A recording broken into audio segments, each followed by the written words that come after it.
How'd you like that? But you guys thought you were going to watch a real news program there. That's why you guys watch this show. Let's see that again.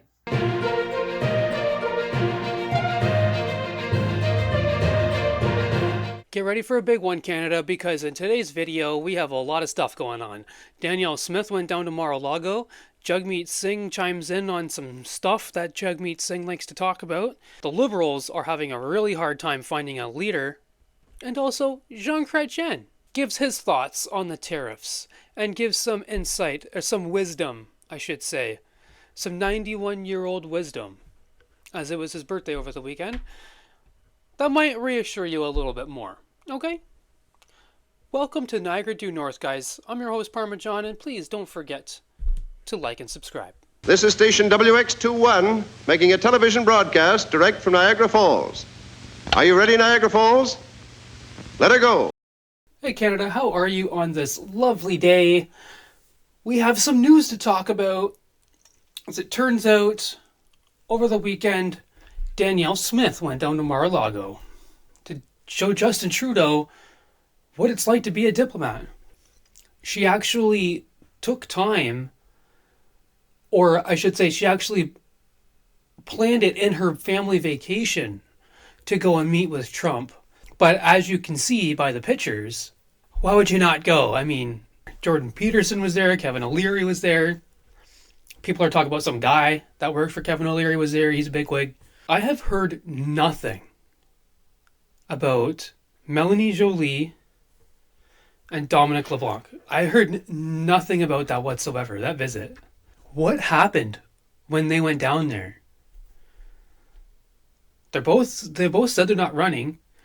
I don't believe Melanie Joly. I don't believe her. As you guys will see later in the video, remember, to become the Liberal leader, it doesn't matter who you are. It doesn't matter what you do.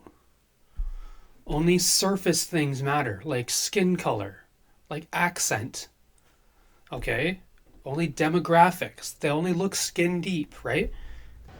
Danielle Smith. Pardon me. Had a glorious tweet. Over the last 24 hours, I had the opportunity to meet President real Donald Trump at Mar-a-Lago last night at his golf course this morning. And my God, look at that dude. He looks old. Whoa. He looks like such a mafia boss, though, at the same time. Look at that get up there. That's probably like a $10,000 freaking jumpsuit. We had a friendly and constructive conversation during which I emphasized the mutual importance of the U.S.-Canadian energy relationship. U.S. Albertan. And specifically how hundreds of thousands of American jobs are supported by energy exports from Alberta.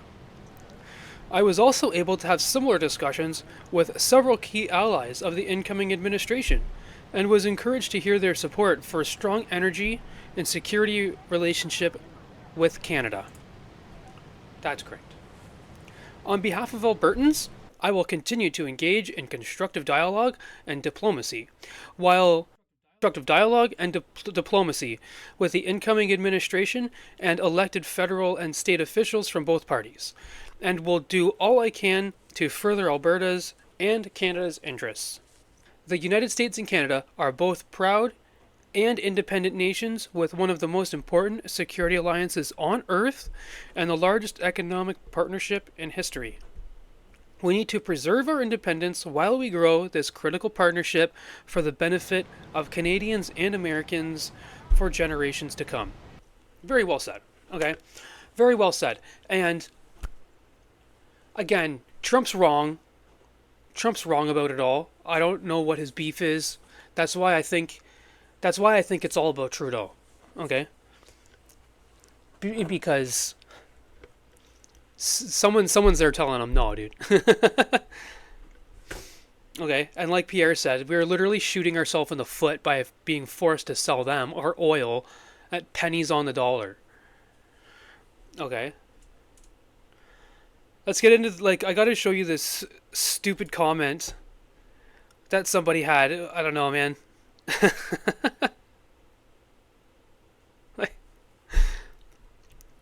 What an incredible coincidence. You were able to run into President-elect Trump twice in 2 days on your family vacation. Premier, you deceived Albertans about this trip. That suggests you're in this for your personal profile, not for the people of Alberta. That was in a response to Sean Amato. Her office said she was going on a vacation with her family.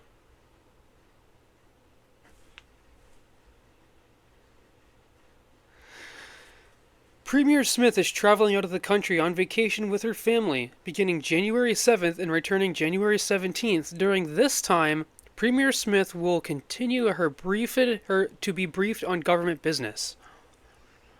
So it sounds like she's going on a family vacation. She's still going to be informed every single day on what's going on in Alberta, and she's going to visit Donald Trump for a couple hours on 2 days. I bet her family had a goddamn blast there. Moron. Like, it's Lago. She's rich. Her kids probably tennis and golf and all that stuff. Well, they probably fit right in there, running around with all the other Nepo babies, right? They're fine, man. If not that, they're probably just golfing somewhere in Miami, man. Chill the fuck out. Like, some people are messed up. Messed up in the head. What do we got next here for you? So are you guys a fan of Jean Chrétien out there? Comment down below. I like him. He was a very iconic prime minister when I was growing up. He managed to form 3 majority governments in a row. It's just, it's impressive if you look at the slate of the last 50 years of politics. Now, he goes on Vashi Kapellos, the only mainstream. Okay? Vashi is the mainstream. And he just gives his opinions on on the tariffs. It's nice to hear all these people weighing in, and he actually has some very informed, or should I say, he has some very reassuring advice to give Canadians to help kind of support them through this time of, annexation threats and tariff threats. So let's jump right into it. We always had that type of problem. When I was Prime Minister, when I was Minister of Finance, when I was Minister of Trade, I was dealing with the Americans in 1968 when I was Minister of Northern Affairs, and I had problem between Yukon and Alaska. So, there is always some problems. We always resolve them easily. And, apparently he said this morning that he does not need our electricity. Fine.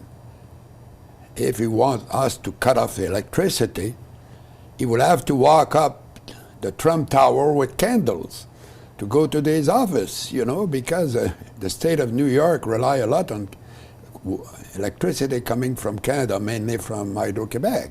So it's not realistic.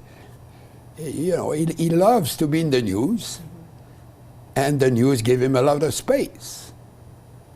But the reality is a reality. And my view is I'm not losing sleep over that, because they will probably suffer much more than we'll do if we have that type of war.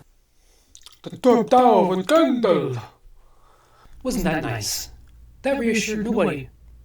Because I accidentally clipped all of that stuff out. Let me sum it up for you. He talks about when he was minister, not even prime minister, when he was minister and had conflicts with the United States about the Yukon. Apparently the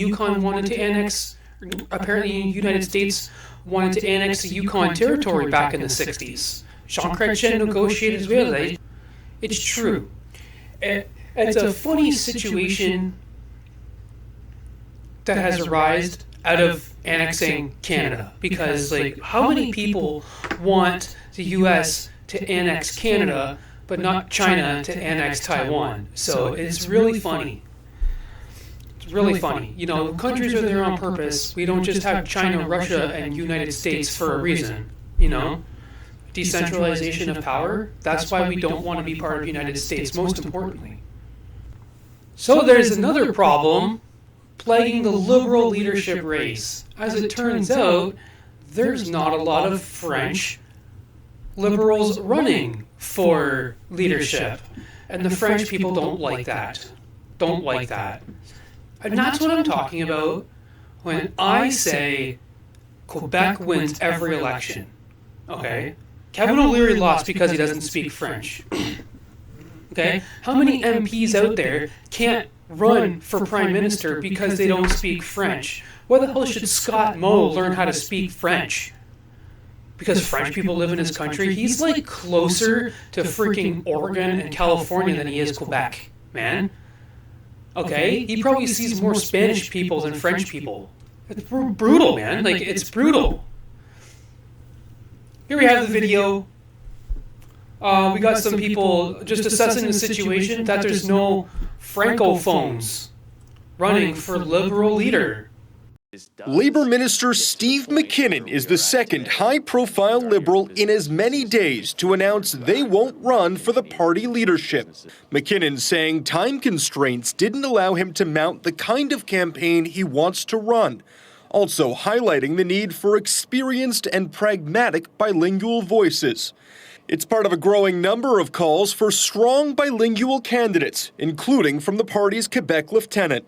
It's not a matter of being perfect in every possible language. It's a matter of being able to engage with and to work with the entire country. While Mark Carney, Chrystia Freeland, and Christy Clark all speak varying degrees of French, strategists say Anglophone Liberals typically fare worse in Quebec. I do think a Francophone leader could easily come in a strong second to the Bloc Québécois and best the Conservatives. With an Anglophone leader, it's going to be a tougher sell. The timing couldn't be worse for the Liberals, who are now facing a battle on two fronts in La Belle Province. Since becoming Conservative leader, Pierre Poilievre has made appearances in Quebec 19 times, including 12 rallies.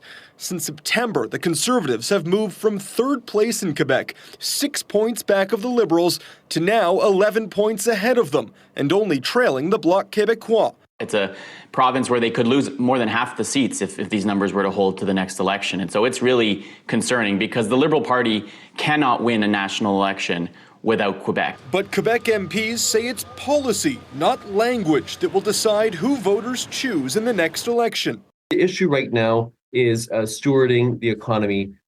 We have to demonstrate to Canadians that we actually offer the best program.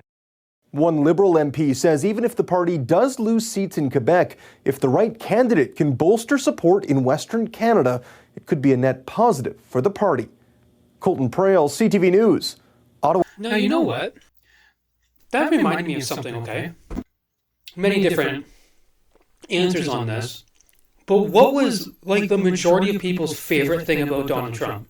Listen to this whole video. It's pathetic. Okay?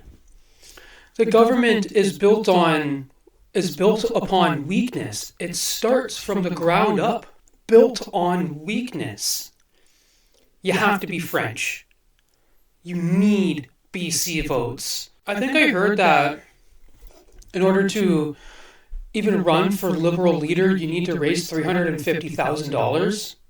How am I going to not listen to a donor that gives me $350,000, $100,000, any kind of form of significant percentage, right? Even 5% of $350,000. So it's like some CEO will give you $8,000 and be like, that's 5%. I don't think it's 5%, but